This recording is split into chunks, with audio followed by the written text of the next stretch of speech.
দেখ অর্জুন, তোর বউকে আমি এখন আর আমাদের পরিবারের বৌমা হিসেবে ভাবি না।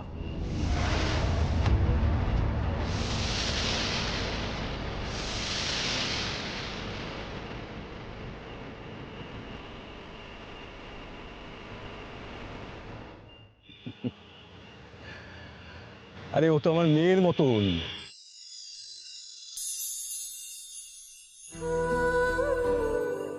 শ্বশুর আর পুত্রবধূর মধ্যে যে জড়তা আর এই দূরত্ব কাজ করে না,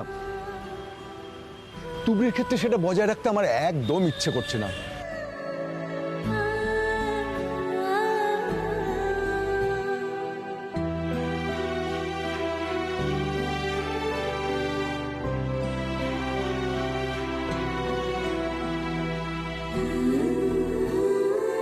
কিরে, কাঁদছিস কেন?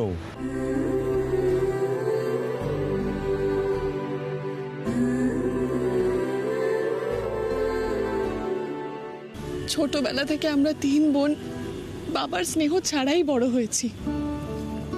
কোনোদিনও কাউকে বাবা বলে ডাকতে পারবো কখনো ভাবিনি।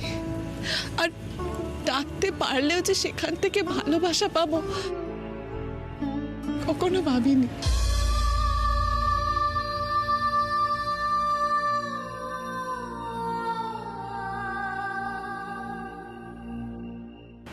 ভালোবাসাটা কি জানিস মা? ভালোবাসাটা অনেকটা বিনিময় প্রথার মতো।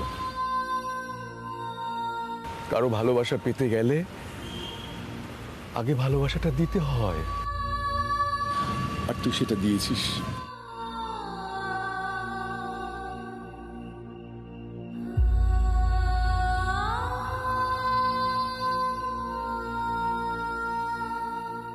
জানো বাবা, ছোটবেলা থেকে আমরা 3 বোন না, শুধু অন্যের বাবাকে দেখেছি ছেলে মেয়েকে কাঁধে নিয়ে ঘুরতে বেরোতে,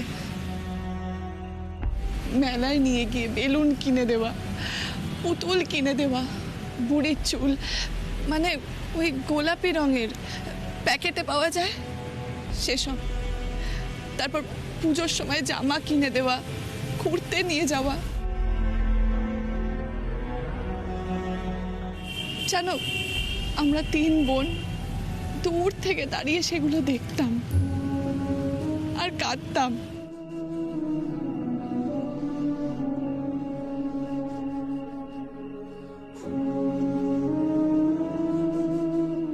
আরে মা, তোর এই অমূল্য চোখের জল নষ্ট করিস না। জানিস, তোর এই দুঃখটা কিন্তু থেকেই যাবে। কি করব বল, আমি তো হাঁটতে পারি না। আমি কি করে তোকে হাত ধরে ঘোরাতে নিয়ে যাব? বাবা, আমরা হেঁটে ঘুরতে নাই যেতে পারি, কিন্তু হাত ধরে তো যেতে পারি।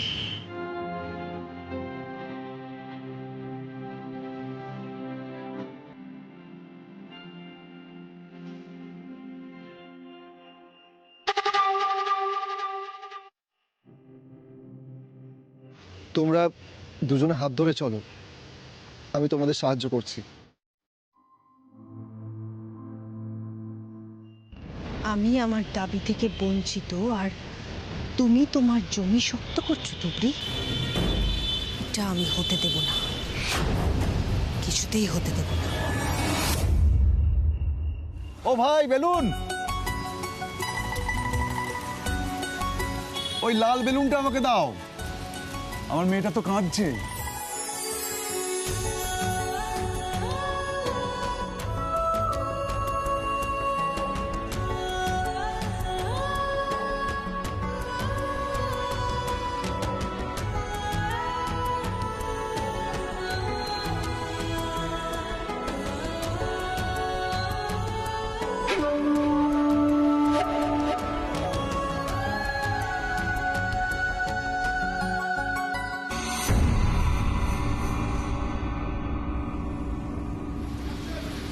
নিশা, এবার কিন্তু সবকিছু হাতের বাইরে বেরিয়ে যাচ্ছে।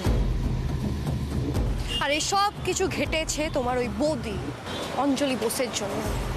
উনি তো মনে করেন ওনার বুদ্ধির উপরে আর কেউ নেই, তাই আজ ওনার এই ভরাডুবি। আর তুই তুই কি করেছিস? চেষ্টা। তবে অঞ্জলি বোসের হেল্প তো আমার লাগবেই। আর শোনো, আমি তোমার বৌদির সাথে একটা মিটিং করে এসেছি। খুব দ্রুত আমি ওই বাড়িতে এন্ট্রি নেব। আর তার একটাই উপায় আছে, সকলের সামনে তুবড়িকে ভুল প্রমাণ করে। তুমি কি বলছিলে না ওই শ্বশুর আর বৌমার খুব মিল হচ্ছে, বাবা মেয়ের সম্পর্ক পাতাচ্ছে, আর ঠিক সময় করে শ্বশুরকে নিয়ে ঘুরতে বেরোচ্ছে। ঠিক ওখানেই আঘাতটা দিতে হবে। তোমার দাদার একটা কোনো বিপদ ঘটবে আর পুরো দোষটা পড়বে তুবড়ির ওপর। বাস, তারপর কেল্লা ফতে। দাদা, আর কোনো উপায় নেই মামি। তুই কি করতে চাইছিস নিশা?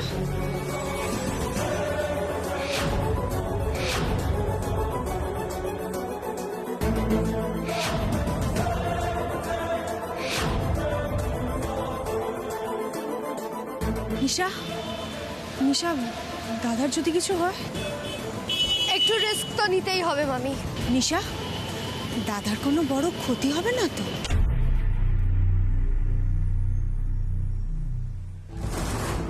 বড় ক্ষতি হলে হোক না, আমার শোধ নেওয়া হবে। অঞ্জলি বোসের ওই চর মারা যে এখনো আমাকে ঘুমোতে দেয় না। এরপরে হয়তো আমি ঘুমোতে পারবো।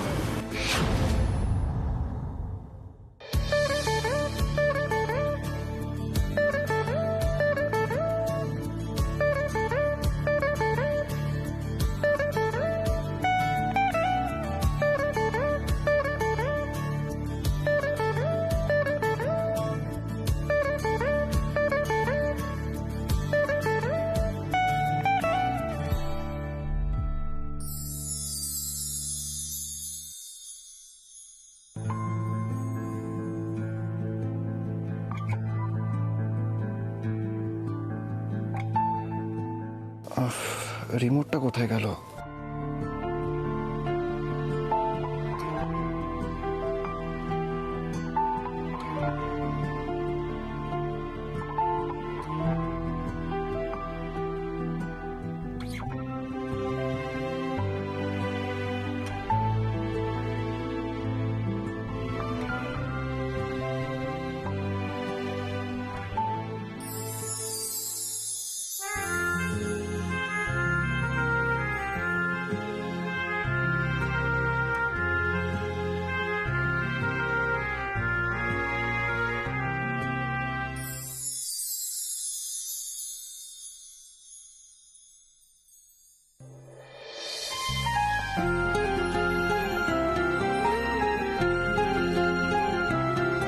বাবা, আমরা হেঁটে ঘুরতে নাই যেতে পারি, কিন্তু হাত ধরে তো যেতে পারি।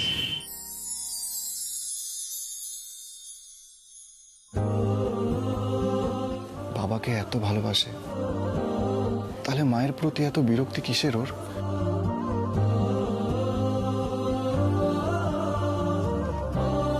তুমি আমার বাবার প্রতি এত কেয়ারিং, এই অবস্থায় যদি আমি তোমার গায়ে চাদর না দিই,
এসিতে ঘরটা ঠান্ডা হয়ে গেছিল তুবড়ি, সেই জন্যই আমি জাস্ট চাদরটা তোমায় ঢাকা দিচ্ছিলাম। আমি কি আপনার কাছ থেকে সব জানতে চেয়েছি? অর্জুন, আমি আপনার স্ত্রী, আপনার অর্ধাঙ্গিনী। চাদর দেওয়ার জন্য হলেও আপনি আছেন তো, সেটুকুই আমার পরম সৌভাগ্য।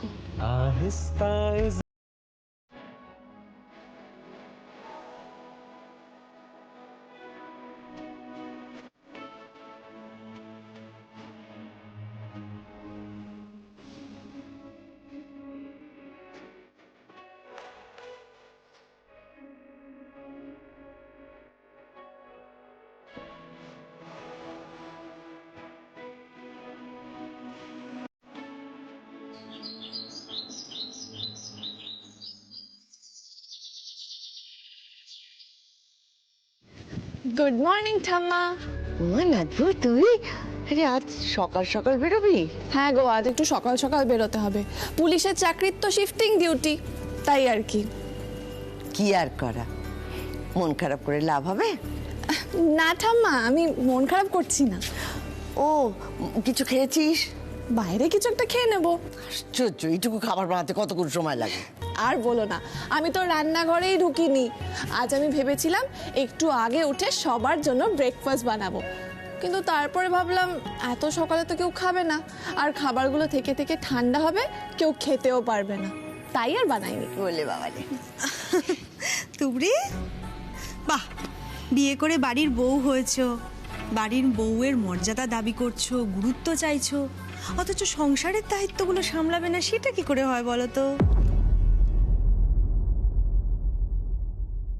আচ্ছা, এটা কি আজকের কাগজ? ও বৌদি, এই খবরের কাগজে কি আছে? এই দিকের খবরটা শোনো, তুবড়ি তো বেরিয়ে যাচ্ছে। তুমি এরম করে কেন বলছো পিসি? আমি তো আমার ডিউটিতে যাচ্ছি। আরে ডিউটিতে তো যাবেই, ডিউটিতে তো যেতেই হবে, কিন্তু এই সংসারের দায়িত্বগুলো তো সামলাতে হবে, সেটা না সামলালে কি করে হবে? অবশ্য তুমি বা কি করবে? সবাই তো আর আমার বৌদির মতন ঘরে বাইরে সবটা সমানভাবে ব্যালেন্স করতে পারে না, তুমিও পারবে না।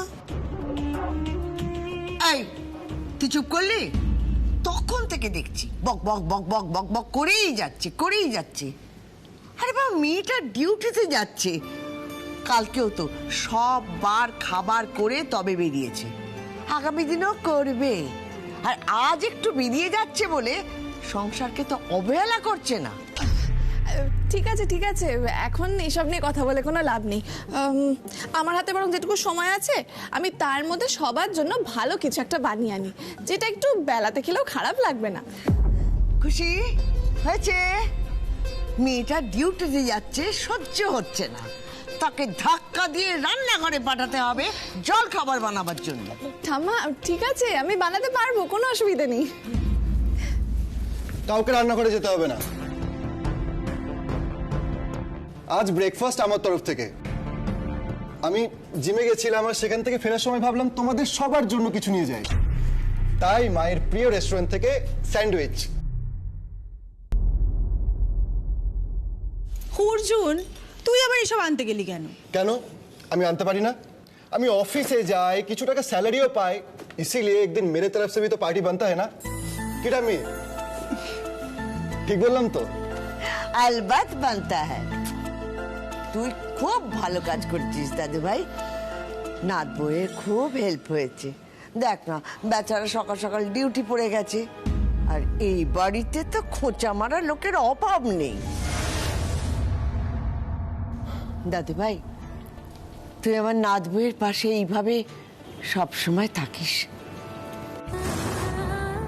তাহলে আমি আসি। তুমি দাঁড়াও, আমি তোমার জন্য এনেছি, যদি তোমার এখন সময় না হয় প্যাক করে নিয়ে যাও না, পরে সময় মতো খেয়ে নেবে।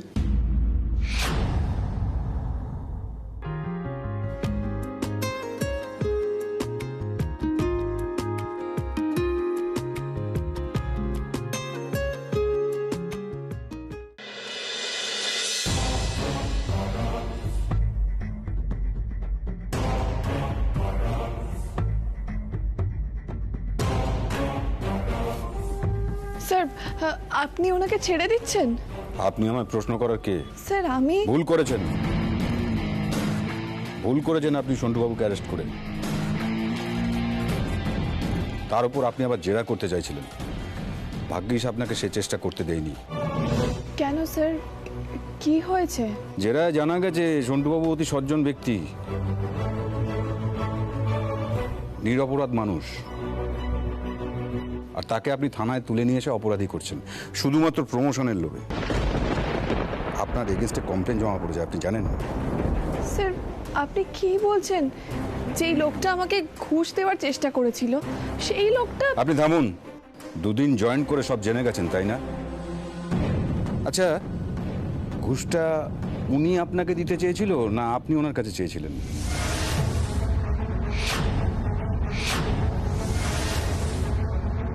স্যার এটা সত্য যে ঘুষটা আপনি চেয়েছিলেন, উনি দিতে চাননি আপনাকে, তাই আপনি ওনাকে জোর করে এখানে নিয়ে এসছেন আর নিজের দোষটা অন্যের ঘাড়ে চাপিয়ে দিচ্ছেন। আপনি তো পুলিশের কলঙ্ক। স্যার স্যার আমরা ভদ্রলোক, কোনো অশান্তি চাই না। দেখবেন এরপর আমাদের পাড়ায় যেন কোনো অশান্তি না হয়। না না সন্টুবাবু, চিন্তা করবেন না, নিশ্চিন্তে থাকুন, এরকম হবে না আর। স্যার উনি আপনাকে ভুল বুঝিয়েছেন, প্লিজ ছাড়বেন না ওনাকে। উনি মিথ্যে বয়ান দিয়েছেন আপনাকে। Shut up! কোনো কথা বলবেন না, আপনি আমার কাজের ভুল ধরছেন। আপনি যেতে পারেন, যান।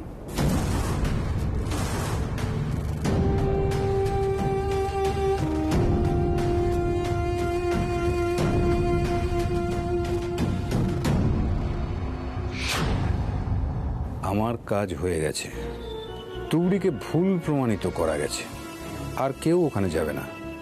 রাজার কাছে যেমন করে সুবিধাগুলো আসবে, আর তুবড়ির চাকরি জীবনেও একটা দাগ পড়বে।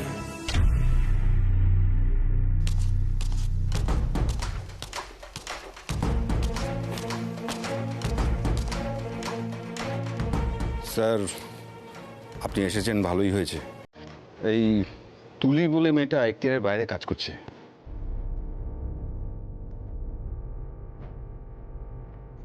কেন, কি হয়েছে? স্যার আমি ওকে একটা দায়িত্ব দিয়েছিলাম।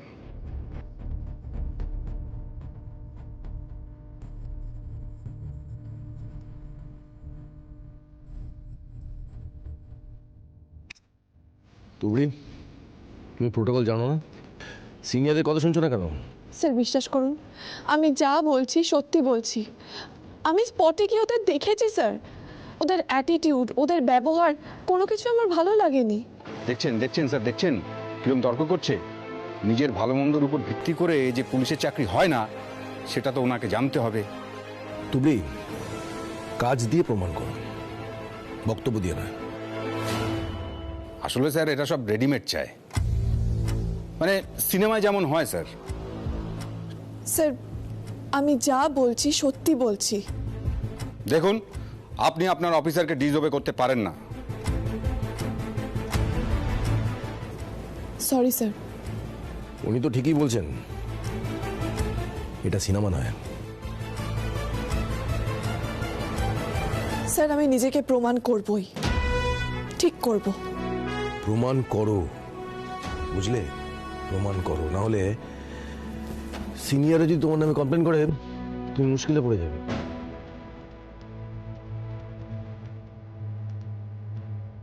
কি বুঝলে?